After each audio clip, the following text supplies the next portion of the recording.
Alright. And start. Hello, so welcome sa ating pilot episode ng Placeholder Name Show. At ngayon ang guest natin ay si Makush. at siya ngayon ang guest natin na filmmaker. What are the films na na-direct mo and na participate mo? Through co-directing is Scaffold Farmer. The main director is The Hero's Wall, and then recently is yung The Hunchback and the Bicycle. Bilang filmmaker, paano nyo pinapalate yung mga tao para magkasya sa screen at paano nyo pinapalaki ninyo din ba yung mga tao para kumasya sa theaters? In terms of pinapaliit is by utilizing yung drone actually. So in drone, pwede mong paliitin yung tao para in order to give a sense of subjectivity. In terms of palakihin yung sa theater is that madalang yun. So, yung ginagawa namin is we use a small TV and yung whole theater and then maliit na TV. Okay. Another question. Recently, pinost mo sa facebook.com na isa sa mga pinakang cinematic geniuses na buhay ngayon ay si Vice Ganda. Paano mo nasabi yun? Cap, I do not recall posting that Vice Ganda is cinematic genius. I don't remember posting that. I think AI must have gotten my personal information, pero I think Vice Ganda is maybe a pioneer sa film, but not exactly a cinematic genius. Masasabi mo ba na culturally significant sa film ang film na Remington and the Curse of Zombadings?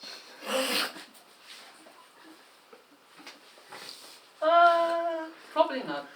Kasi in the first place, di ko pa rin watch yung film. Hindi ka familiar. Di familiar. I highly recommend that. I could see. Maganda. I could see. So, let's go to your film na Hunchback and the Bicycle. May mga few questions ako regarding that. Go ahead. Paano nyo kinas yung bike?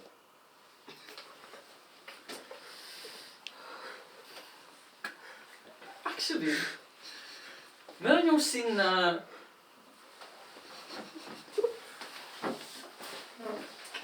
balloon na bike. Pero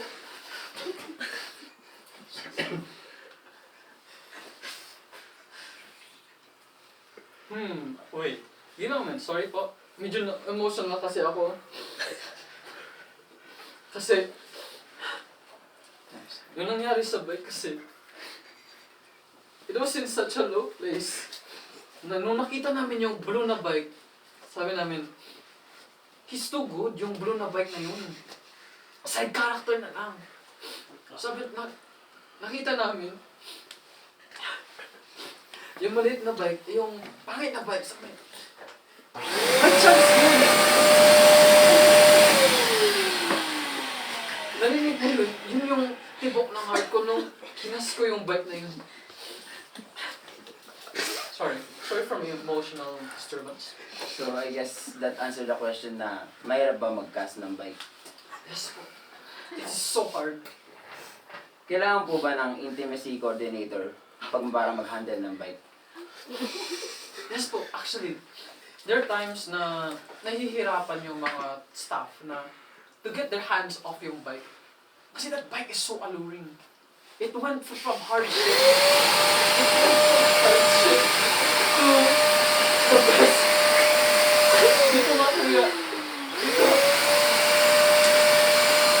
Naglambaw. Magpaka-pimple ako pero yung problema namin sa set is yung mga iba, kinikis na yung bike. Yun ang issue. So, kailangan talaga yung intimacy coordinator para hands off yung bike. Sa amin lang yun. Kung after yung shoot, go! Next question. Ilang gears po ba yung meron sa bike? I think 6 lang ata. 5. Wait lang. Smaller the better siguro. Marunong ba kayo magbike? Yes po. Pwede mo ba ako turuan? Pwede rin. Gusto mo mahulog sa akin. Bakit niya ako iniwan pagkatapos ng simbang gabi? Hindi, fault mo yun eh. Ikaw nag-ibon sa akin. Yung lang di ko notice is, di ko lang kita na notice na wala ka na pala. So, nung nag-uusap ako, usually inignore mo kasi ako eh. So, I thought you were still there. So, nag-uusap ako, walang nagsasalita, ako nandyan ka pa rin. Kasi you always ignore me. Kasalanan ko ba yun? Kung ang bike ay short for bicycle, ang mic ba ang short for bicycle? In a way, not exactly. Kasi yung short ng mic is microphone. Yun yung short ng mic. If you go into the Urban Dictionary, the long version of microphone is yung mic. Okay, so let's get into technicals na when it comes to filmmaking. Sure thing. Kailangan nyo ba ng license para mag-handle ng shotgun mic? Not exactly, pero kailangan mo yung build. Parang si John doon. Okay. Ano? Kung yung feedback ng shotgun mic, hindi ka na-effect lang. Kung ako, pumunta ako doon, lilipat ako. Pero kung saya, baka yung shotgun mic lilipat. Hindi siya. Di ba kayo natatakot na masabugan ng boom mic? Not really. Kasi you need yung boom mic coordinator and safety specialist, di ba? Wala kayong ganun. Parang ganun, ngayon lang naisip yun. Kailangan yun. Para hindi sasabog yung boom mic. So I guess, hindi masyadong swerte si Kurt Cobain, no? Wala kasing boom mic specialist. Ignorance. Pati ba sa shotgun mic? Kasing lakas ba ito yung suntok ni Pacquiao? Oo, how do you know? Nakita niyo yung YouTube video yung isang punch ni Manny Pacquiao is isang shotgun. Exactly. Yun ang difference is may mic. So let's get into your personal taste na. Anong paborito mong movie? Ikaw? Pero personally, anong paborito? My favorite movie siguro is yung... Dami. Marami akong unique taste. Siguro, pero yung palagi talagang binabalikan ko is yung Godzilla. Godzilla. Meron palang flavored na Godzilla na movie. Ako kasi yung chocolate. Meron actually, oo. Meron. Masarap. Sa Toy Story, paano nilang pinagalaw yung mga laruan dun? Siguro, alam mo yung FNAF? Yung Five Nights at Freddy's. Siguro, kinuha yung mga may pinatay na mga bata. Iyak ako sa mga bata na namatay nung sa set nila.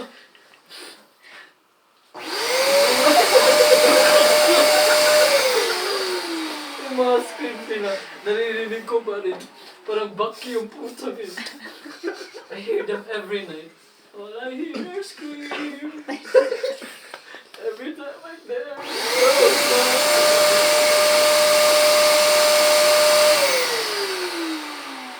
Considered bang anthology ang Bugs Life? Considered bang anthology ang Bugs Life? In a way, kung tignan mo sa Urban Dictionary naman, you relate anthologists, meaning the research of something with ants, anthologists. So, you're right. Actually, parang anthology din siya kasi in the end, nag-appear din yung mga taga-Toy Story, di ba? Oo, actually. Diba? So, So, cameo sila. Anthology siya. kasi anthology. Toy anthology. So, may nalibaw akong question kanina about sa technicals. Just wanna bring it up now. Ano ba ang optimal camera setup sa paggamit ng bird's eye view? At hindi ba masyadong mabigat ang camera para sa ibon?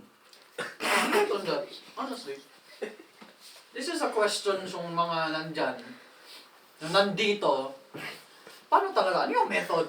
Kasi di ko pa na-try yung bird. Yung na-try ko is, alam mo yung paper plane, then take mo, ganun mo. Pero di ko pa na-try yung bird. Paano i-control yung balance nun? Ang hirap. So, ano? Walang masagot. Manok. Gimbal. Manok. Tama. Tama yun. Ganito mo yung manok, dahil iganon mo, di ba?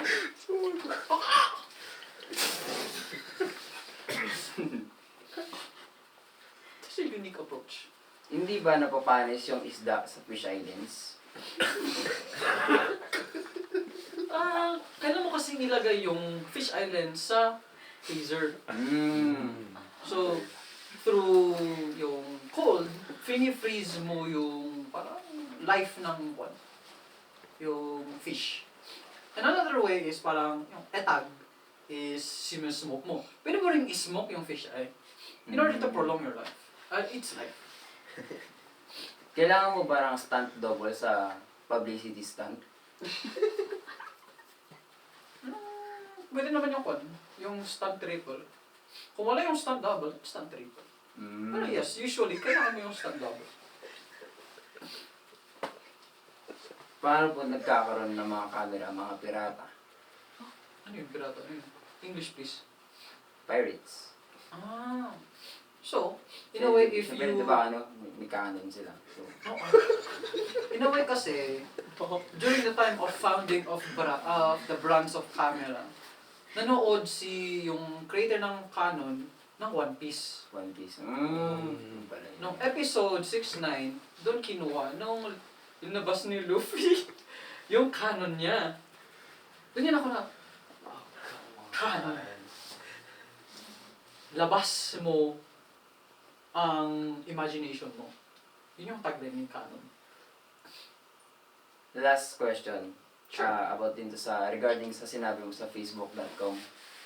Sinabi mo na mas maganda ang performance ni Bembol Rocco sa My Little Nanay compare sa Manila in the Close of Night. Para mo nasabi yun? In a way kasi, yung actor's name? Bembol Rocco? Bembol Rocco. Bembol Rocco is because may bell-bell siya. Kaya, mas maganda kasi kung may bell-bell ka. Compare sa iba na walang, si Close, may bell-bell, pero hindi masyadong bell-bell. Dapat may bell-bell ka. Yun ang, yung question mo, paano sabi? Dahil yun. Additional question. Last question siya. Bakit tumawid yung manok sa daan? Bakit? Kasi tinapon mo nga, gimbal na eh.